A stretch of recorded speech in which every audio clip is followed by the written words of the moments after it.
Саламатсыздарбы, ынтымактын берүүлөрүн түз эфирде кабарлар программасы улантат. Такыркы сааттарга алынган жаңылыктар менен таныштырып, студияда мен Альбина Жолоева.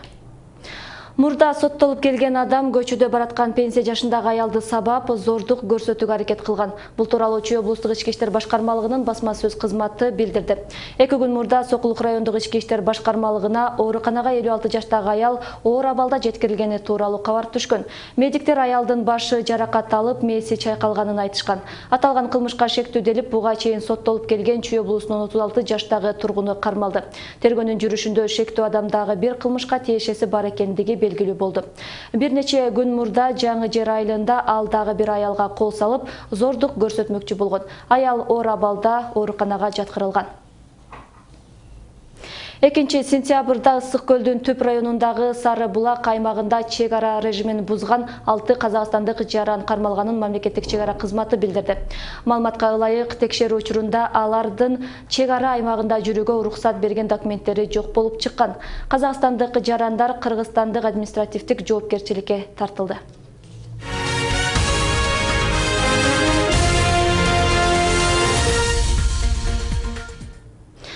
Бүгүн Кытайдын Бейжин шаарында 2 дүйнөлүк согуштун 70 жылдыгына арналган парад өтүүдө. Тянь Аньмэнь аянтындагы парадтан 10 миңге жакын жоокер өттү. Биринчи жолу Кытай тарап чет өлкөлүк жоокерлердин катышуусуна уруксат берди. 1000ге жакын чет өлкөлүк жоокерлердин катарында Улуттук гвардиянын 74 жоокери да бар. Алар парадка даярдануу үчүн августтун ортосунда Кытайга учуп кетишкен. Парадка ардактуу кароолдун аялдар бөлүгү да катышты. Майрамдык жүрүш үчүн дүйнөнүн 50ге жакын мамлекет башчысы чакырылып, алардын 30-у келди. Ага Кыргызстандын президенти Алмазбек Атамбаев баштаган делегацияда катышууда. Кече Кытайдын төрагасы Си Цзиньпин Кыргыз президенти менен жолугушууда 70 жыл мурдагы жеңиштин маанисине токтолуп, мында Кыргызстандын жана Советтер Союзундагы боордош өлкөлөрдүн ролу да чоң болгондугун белгилеген. Башка жаңылыктардан. Ош шаарында быйылкы окуу жылында студенттик жатаканалар мезгилинен эрте толду. Жогорку окуу жайлардын жатаканаларынан орун ала албай калгандар ушул күнгө чейин батир издөө менен убара. Азыркы учурда калаадан батир издегендердин 90%-ын студенттер түзөт. Кененирээк Жумагүл Закированын материалында. Ош шаарындагы эң чоң окуу жайлардын бири болгон Ош мамлекеттик университетинде 27 миңден ашуун студент бар.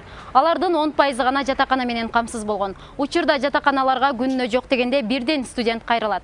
Курсант Рыспай уулу батирлердин баасы чөнтөгүнө туура келбей, студенттик жатаканага чыксамбы деп барган. Бирок орундар толуп калганына байланыштуу орношо алган жок. Азыр башка жатаканаларды да караштырып көрсөмбү деп турган кези. Жатакананын негизинен шарты эле жакшы, бирок студенттерге квартирага салыштырмалуу арзан экен да жатаканачы.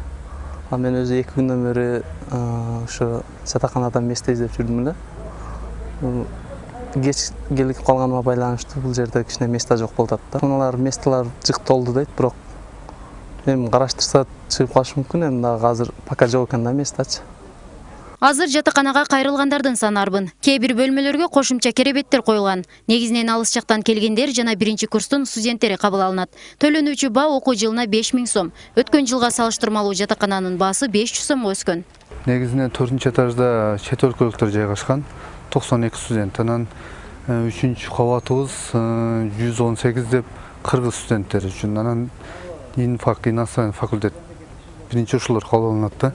24-төн баштап кабыл алып баштаганбыз ушу. Азыр мисалы 100% толду да. Мисалы 3 адам жашагенге 4 адамдар өздөрү кайыл болуп анан суранып жашап атышат. Кеч келгендер эми 4-чү адам болуп документ кылып жашап атышат. Ош шаарында орто эсеп менен батирлердин баасы бир адамга 1,5–2 миң сомдон болуп жатат. Ижара акысынан сырткары жол акы жана башка каражаттар болуп бир топ акча жумшалат. Ошол себептүү капчыкка туура келген батир табуу оор болуп жатканын студенттер айтышат. Общежитияга биринчи келген, келсем бизди жакын деп албай койду. Себеби алыстагыларды алат экен. Анан жакындар квартирага чыгабыз экен. Квартира кымбат экен. Шаарды жакшы билбейм, айылдан эми келдим, анан квартира жакшысын таба албай жатам. Бирок биринчи курстарга общежитие болгон жакшы болот. Ош мамлекеттик университетинде 8 жатакана бар. Азырынча дагы бир жатакана куруу пландалынып жатат. Бирок муну менен студенттердин муктаждыгы жоюлбайт. Баарын камсыз кылууга окуу жайдын ички бюджети тартыштык кылат. Түркия мамлекети менен биргеликте 6 этаждуу жатакана куруу планга коюлган. Азыр аларга тайын жер бөлүп берилип, Алар да ушу жакынкы 2-3 жылдын аралыгында курулуп бүтөт. Ал эми университеттин ички мүмкүнчүлүгү тарабынан же мамлекет тарабынан ал жакын күндөрдө андай планыбыз жок. Бирок мүмкүн карап көрөбүз. Ушул мынау эл аралык чет эл көргүч студенттер үчүн корпус курулганда мүмкүн аны ректор да өзү сезип атат. Абдан ушу жатаканага муктаж студенттерибиз көп. Ошону эске алып мүмкүн студенттер шарчасында үйгө босток түштүк чыгыш кичи шарчасында өзү бир жатакана куруу зарылдыгы бар. Жогорку окуу жайлардын жатаканаларында жашаган студенттер жылына 4-5 миң сом төлөшөт. Ал эми жеке менчик батирлерде жашагандар айына 1,5-2 миң сомдон ижара акы берип, жылына 15-20 миң сом жатакана үчүн коротушат. Жумагүл Закирова, Зайыр Абдукеримов, Ынтымак. Эми Кыргызстандагы айыл өкмөттөрдө жаштар менен иштешүүчү штат түзүлөт. Ал кесипти туура тандоого багыт берүү максатында болуп, Эмгек, миграция жана жаштар министрлиги 2016-2020 жылдардагы жаштар саясатынын стратегиялык планында каралган. Азыр стратегиялык долбоор коомдук угууга коюлуп жатат. 2016-2020 жылдарга бул Кыргызстандын туруктуу өнүгүүсүнө жоопкерчилик болгон жаш жаңы муунду калыптандыруусуна бир керектүү шарттарды түзүү болуп эсептелет да. Кандай баалуулуктар керек да? Патриоттук баалуулуктарбы, үй бүлөлүк баалуулуктарбы, жалпы адамдык баалуулуктарды Жерлерде талкууланып бүткөн соң өзгөртүүлөр киргизилип өкмөттүн кароосуна жөнөтүлөт. Кененирээк Кылымжан Азамат кызынын материалын кечки чыгарылышыбызда сунуштайбыз. Ош шаарында бүгүн унаа салыгын төлөгөндөргө рейд жүргүзүлдү. Буга чейин тийиштүү кызмат тарабынан түшүндүрүү иштери жүргүзүлүп, 1-сентябрга чейин унаа салыгын төлөө керектиги айтылган. Белгиленген мөөнөткө чейин төлөгөндөргө 2 миң сом административдик айып пулу салынып жатат. Ош шаардык салык башкармалыгы тарабынан быйылкы жылга белгиленген план боюнча 33 миллион сом акча жыйналышы керек. Учурда анын жарымы чогултулган. Айдоочулар өздөрү барып салык төлөбөгөндүктөн рейд жүргүзүлүүдө. Жалпысынан 45 миң унаа салык төлөшү керек болсо алардын жарымы гана төлөгөн. Буга себеп техникалык кароонун жоктугунан болуп жатат дейт адистер.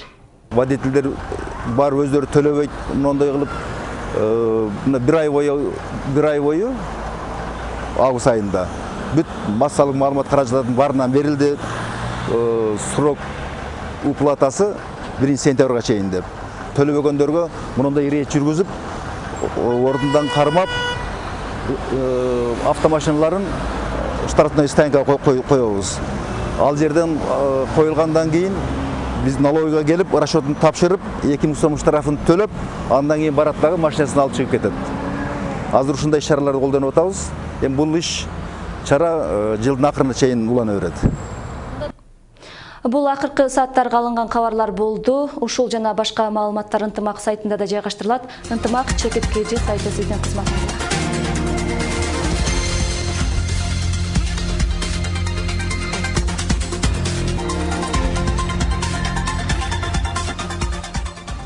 Мен болсо сиздер менен коштошом, толукталган чыгарылышы менен кечки 8-де тааныша аласыздар.